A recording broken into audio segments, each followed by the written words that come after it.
This week on the Double T Insider, upsets live in Lubbock, Texas. At least that's what people were saying after the Red Raiders knocked off the number 5 Mountaineers on Saturday at Jones AT&T Stadium. What was cooking before the big game? We take a look into tailgating and also get some cool stories about some cookers. And what is the game day experience like for the fans? We find out that and more coming up next. This is the game day edition of the Double T Insider. Let's go.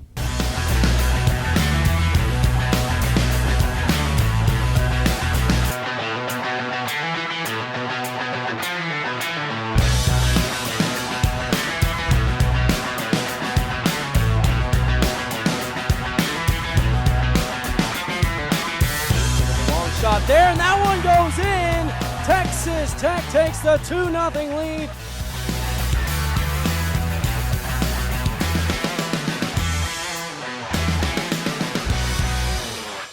The Double T Insider is brought to you by the Texas Tech University College of Media and Communication and is entirely produced by students of the college. Welcome into the game day edition of the Double T Insider, everyone. I'm Joshua Cook alongside Erica Taylor. And Erica, on Saturday, Texas Tech did something they haven't been able to do since 2010, which caused this place to be jumping, especially after the final horn. That's right. It was an amazing sight to see. We'll take a look at that and more for Texas Tech athletics. Heisman hopeful Geno Smith leading the number 5 ranked Mountaineers into the Jones AT&T Stadium, a familiar place for Dana Holgerson, a former Tech assistant. Texas Tech jumps out to an early lead as Seth Dagey finds Jay Samaro across the middle for a touchdown, putting Tech up by 7 points early in the game. The Red Raiders up 14-0 before West Virginia scores, but then Tech never looked back. The Red Raiders scored 21 unanswered points before the half, including Sadale Foster, 53 yards on the touchdown run, 35-7 at the half in favor of the men in red and black, and the second half was no different. The Red Raiders roll to a 49-14 victory. Tuberville gets the cooler dumped on him, and cue the rush, the fans storm the field and celebrate the upset of number 5 West Virginia.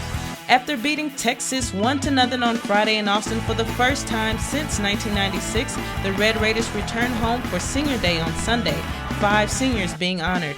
Tech taking on Francis Marion, this match was all Red Raiders. They would score once, twice, and a third time to cap off the 3-0 win. Red Raiders improved to 12-4 overall in the 2012 season. Coming up after the break, it is one of the greatest camera views on the field, and it is from above. We're talking about the Sky Cam. And later, what goes into tailgating for the big game? The game day edition of the Double T Insider rolls on after this.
Welcome back to the show, everyone. The camera that you see flying across the field can give you great shots of plays, fans, and more.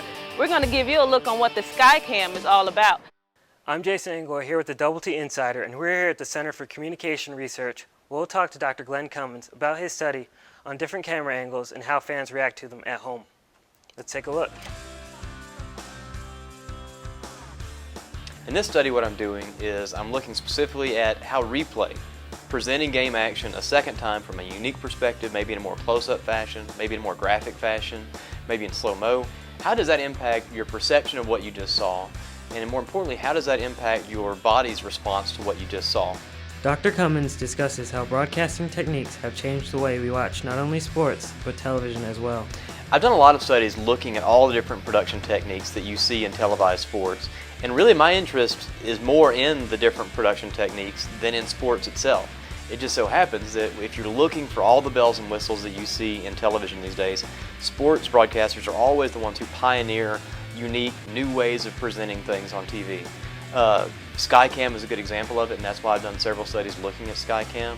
But it's not just that, it's graphic elements, it's computer-generated elements that you see on the screen. A lot of times you'll see it first in sports before it starts to show up in other types of programming. Fans may not always be able to take part in the game day experience, so attempting to bring that home through the TV becomes important. On the contrary, however, the home experience is making its way into stadiums. For years, television broadcasters were trying to recreate what you get in the stands. It wasn't simply one wide static shot of the game, but they would have the wide static shot of the game and then get cutaways, because that's what people in the stands do. You watch the game, and then in between plays, you talk to the person next to you, you look at something else in the stands. So we saw broadcasters trying to recreate that in-game experience. And now what I think you see is the exact opposite. I think you see a lot of arenas trying to recreate the at-home experience. Because think about the last time you were at a football game. You watch the action on the field, and immediately after it's over, you turn and you look for the video replay on the Jumbotron, the big screen. Because we're so used to seeing that mediation. So it's funny to see those trends kind of reverse to a certain extent. And the perfect example is the Cowboy Stadium in Dallas, where you have this huge, HD screen hanging from midfield. Again, it's hard to not look up at this screen, even though you're there in person and can look down at the field and see it as it's happening. So really what we're seeing is even live games where you're watching it in the stands is increasingly mediated and is increasingly like the experience you might get at home with replays and all these other techniques. We headed over to the psychophysiology lab to visually replicate the study, where Dr. Cummins attached 4 electrodes to my hand and arm that would gather specific data, including heart rate and sweat readings. After I was all wired up, I was shown a series of plays to see how my body would respond to them. All right, Jason, while you were sitting in there, the researcher sits in this room and does 2 things. Number 1, they monitor what you're watching in there. The other thing we're doing is monitoring what your body is doing while you're watching that. So what we have here is literally a graph that kind of represents somebody's physiological response. We see a line that represents their heart rate as they're watching the clip. We can see their skin conductance response, and we can measure a lot of different things. So what does the future hold for Dr. Cummins' research? Well, the benefit of studying what I study is that there are always going to be new production techniques that I can drag somebody in the laboratory and have them examine. So that's really another thing that I like about this type of research. It's never finished. For Double T Insider, I'm Jason Angoy. When we come back, what are some favorite game day experiences for fans when coming to Lubbock for some good old college football? We'll take a look at that on the other side of the break. And don't go anywhere, the top plays of the week are coming up later.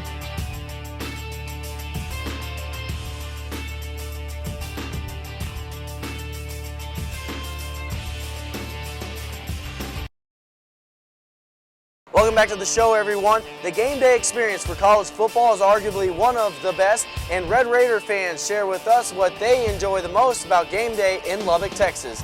Just the overall setting here, I mean, it's exciting. It's a big day. It's a beautiful West Texas day. What's there not to like? What about you? The Masked Rider. The Masked Rider? The Masked Rider. And can you explain the mustache? I used to have a hat that was half black and half red, and so I just continued it on down to the mustache, from the hat to the red and black. And I bleed and die red and black, stay with them all the way, and hope we continue to do well, and sure enjoyed my time at Texas Tech. Okay, I'm standing here with Jim Crucy and Jacob Dozier. A couple of the letters of Texas Tech, and we want to know, what is your favorite part of game day experience? My part of game day experience is when we start Raider Power. And how does that go? I say Raider, you say Power. Raider Power! Raider Power! Where did the outfit come from? Well, I started painting a few years ago, and it's kind of progressed from painting like arms and legs. I used to shave my head every football season and paint completely. But this year I added shoulder pads to the mix, and this is in tribute to the old World Wrestling Federation Legion of Doom, Hawk and Animal, the Road Warriors. Chris Level knows all about that. I decided to do spiked shoulder pads this year, and someone said, why not complete the outfit? So I went and got the football pants, I got the football socks.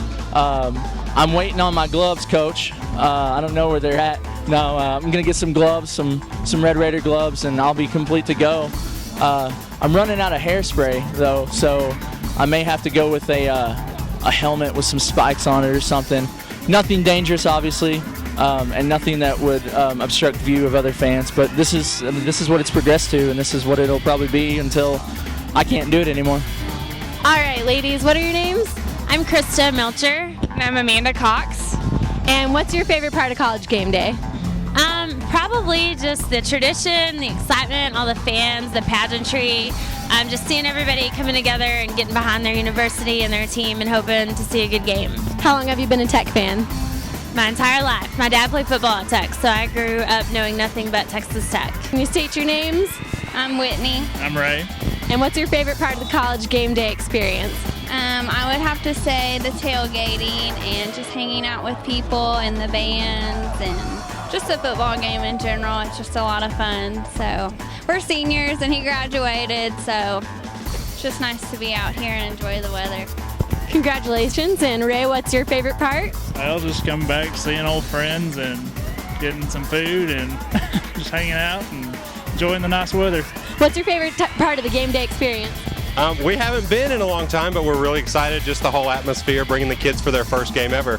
Yeah. And what's your favorite part about Texas Tech football? I don't know. You don't know? Do you like Raider Red? Yeah. Yeah? What's your favorite part? When he shoots the guns. That is pretty cool when he shoots the guns. And what about you? What's your favorite part of the game day experience? We haven't been here in so long. We're from Oklahoma, and so we're just excited to be here. All right, there you have it. Everybody guns up? Guns up. All right, ladies, guns up? Yeah. Go Tech. Guns up? Guns up. Can I have your guns up? Guns up. Go Tech. Besides football in Texas, barbecuing is king, and no pregame festivity is complete without it. Nicki Lopes has the inside look into what's cooking on game day.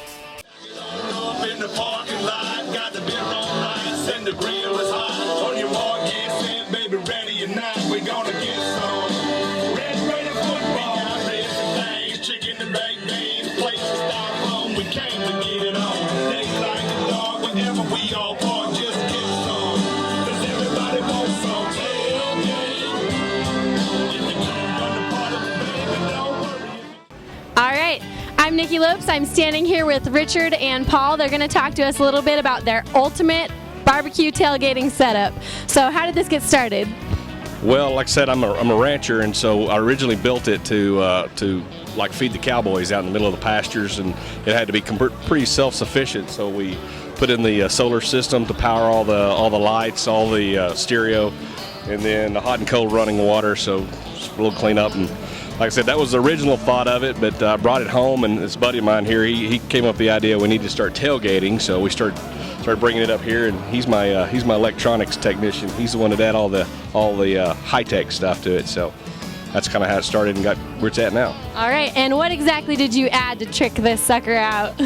Well, we added a self-aligning satellite system on top that I got off a RV. And then we also added 3 different TVs, 2 19-inch, a 42-inch, and then 3 DirecTV systems. Along with that, we've got surround sound stereo and then mood lighting, which every cooker needs. So definitely put our tech engineering degrees to good use. Perfect. And what's your favorite part of the college game day experience? This. We, like I said, we get up here real early. We cook breakfast starting at about 8. And then, as you can tell, we got a lot of people that show up. I like this, excuse me, a little better than most. So this is really what we come up for. Perfect. Thank you so much. Again, I'm Nicki Lopes, Double T Insider.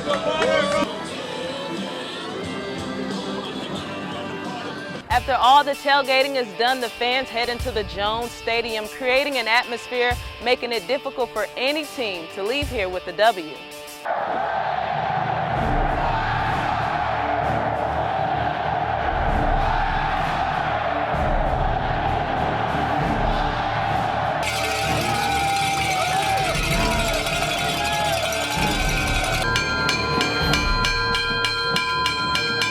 Looking up at the scoreboard, seeing those numbers, that's what internally made me, a kid, and enjoying the fans rushing the field. I've always wanted to be a part of something like that, so that was awesome too.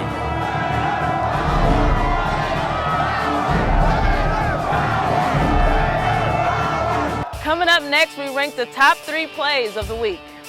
And what lies ahead this week for Tech Athletics? Don't go anywhere. The Double T Insider is back after this. With the show winding down, we give you a preview of what's coming up next for the Red Raiders this week. Time to hit the road again for the Red Raiders as Texas Tech takes its 5-1 record to the Stockyards of Fort Worth and take on TCU.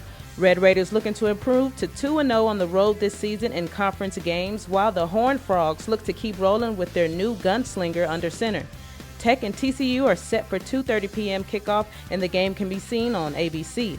Red Raiders soccer hits the road this weekend as Tech makes its final road trip of the conference season. Red Raiders face TCU on Friday with first kick in Fort Worth set for 7 p.m. and then Tech travels to Lawrence, Kansas on Sunday for the final road trip of the regular season. First kick is set for 1 p.m. against the Jayhawks. And finally, Texas Tech volleyball hits the road to take on Kansas State on Saturday. First serve set for 3 p.m. It's now time for the top 3 plays of the week.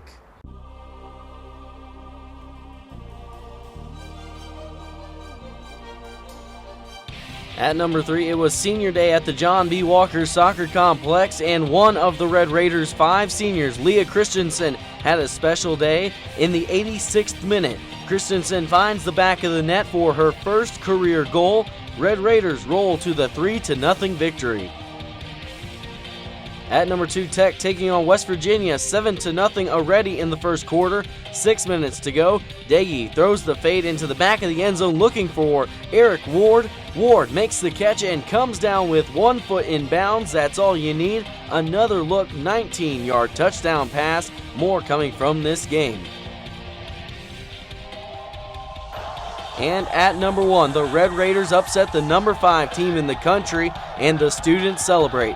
First time Tech has upset a top 25 opponent at home since November 6, 2010, when the Red Raiders beat then number 14 Missouri 24-17 in Lubbock.